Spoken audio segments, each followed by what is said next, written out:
बे समाव दुलाराय बर' फरायसा आफादनि जे बानजायनाय बे बानजायनायाव मोनसे गोनांथार हाबाफारि एबा मोनसे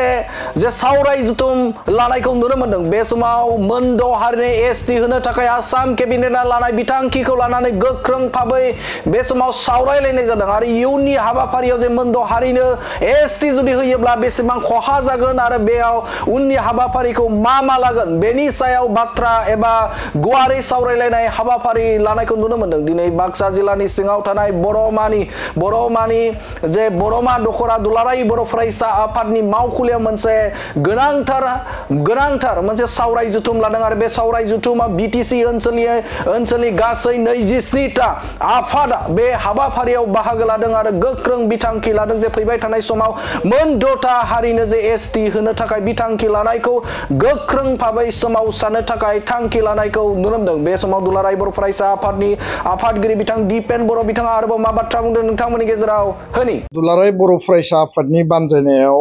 गासै बर'नि माहारियारि आफादारि गौथुम बर' थुनलाइ आफादनिफ्राय जागायनानै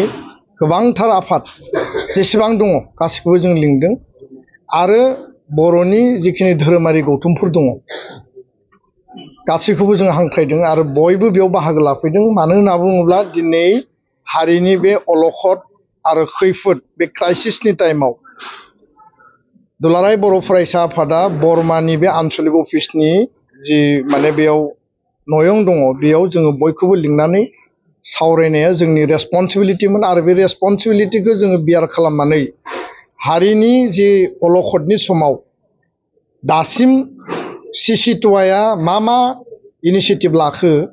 आरो दुलाराय बर' फरायसा आफादा मा इनिसियेटिभ लाखो जे आसामाव आथिखालनि आसाम सरकार जि एनडिएनि मित्रजोटनि बिजेपिनि सरकारा मोनद' हारिनो जि एसटि होनायनि थाखाय जि रिकमेन्डेसन ग्रुप अफ मिनिस्टारा दिनै बिधान सभायाव केबिनेट एप्रुभेलनि उनाव बा केबिनेट पास खालामखांनायनि उनाव बिधान सभायाव ले खालामनायनि जि एजेन्डा होदों आरो बे केबिनेट एप्रुभेलनि उनाव जों जिखौ मिथिबाय जे टायाहम सुतिया आरो टि ट्राइब आदिबासिखौ एसटि भेलि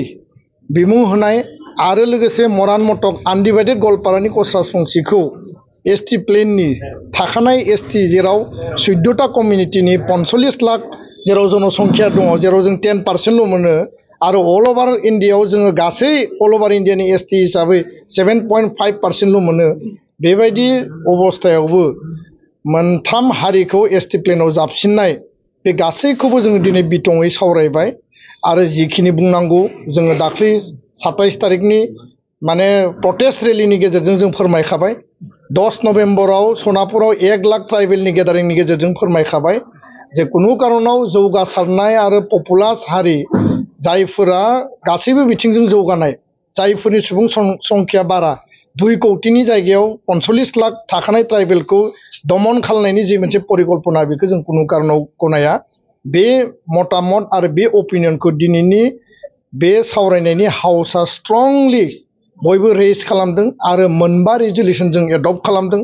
सोर आफादा मा बुंखो नोंथांमोना दङमोन गेजेर ससेयाव बयबो गासैबो खोथाखौ स्पस्तयै फिट मिथिखाबाय। गिबि जोंनि रेजुलेसना जाबाय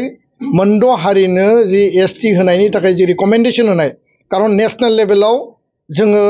एफेक्ट जागोन आरो स्टेट लेभेलावबो एफेक्ट जागोन बेखौ टटेलि जों अपोज खालामो आरो जि रिकमेन्डेसन बे रिकमेन्डेसनखौ रिभिउ खालामनानै उइथड्र खालामनायनि थाखाय दिनैनि बर' आफाद बर' गौथुमफोरा थांखि आजावनानै सरकारखौ दाबि दैखांदों आपिल खालामदों। नैथि थांखिया जाहैबाय जे आथिखालनि बिटिसि काउन्सिलनि चिफ हाग्रामा महिलारि बिथांखौ दिनैनि हाउसआव बयबो सावरायलायनायनि गेजेरजों थांखि लादों जे बिथांजों गोख्रैनो सावरायगोन आरो जिहेतु जोङो मिथिदों जे आनडिभाइडेड गवालपारानि जि मेटार बेयाव क'क्राझार आरो चिरां जिल्लाया इनक्लुड जायो आरो इनक्लुड जायोबा 6 सिडुल जाय 6 सिडुला 5000 शहीदनि बिनिमयाव बड'फानि आलादा रायजो बड'लेण्डनि बिनिमयाव एनडिएफबिनि आन्दलन बिएलटिनि आर्म स्ट्रागलनि बिनिमयाव जि मोनदों बे 6 सिडुलनि थाखानाय political rights political power constitutional rights जोंनि रिजार्भेशननि जि मोनसे भाबुकि जि मोनसे थ्रेट बेखौ जोङो मोनदांदों आरो बेखायनो दुलाराय जोंनि बर' आफादफोरा थांखि आजावदों जे हाग्रामा महिलारि बिथांजों गोथौवै आरो गुवारै सावरायनानै सिगाङाव माबाफोर बेबायदि जुदि माने एनअसि हरनाय दङब्ला बेखौ गोख्रैनो उइथड्र खालामनाय आरो गोदानै जाहाथे जेबो बेबायदि एनअसि बा रिकमेन्डेसन जाहाथे जाया जों बिथांजों गोथौवै गुवारै सावरायगोन आरो काउन्सिलनि मुरब्बी हिसाबै जों बिथांजों सावरायनानै जोंनि गोसोनि खोथाखौ जोङो फोरमायगोन कारण बे हारिनि अस्तित्वनि खोथा दङ आरो बेयाव जोङो गावस्रा गावसि खुनु खोथा बेयाव लाबोनांगौ बुंनांगौ गैया जों बयबो इउनाइटेड हारिनि अलखदाव बर' हारिया बयबो खौसे जानो हायो जिखि दोलोआव जिखि हान्जायाव थाया मानो रुलिंआनो जा अपोजिशनानो दा बे खोथाया दिनैनि हाउसआव फैदों थाखानाय जोंनि जिखिनि एमएलएफोर दङ इउपिपिएलनि एमएलए बिपिएफनि एमएलए कंग्रेसनि एमएलए बिजेपिनि एमएलए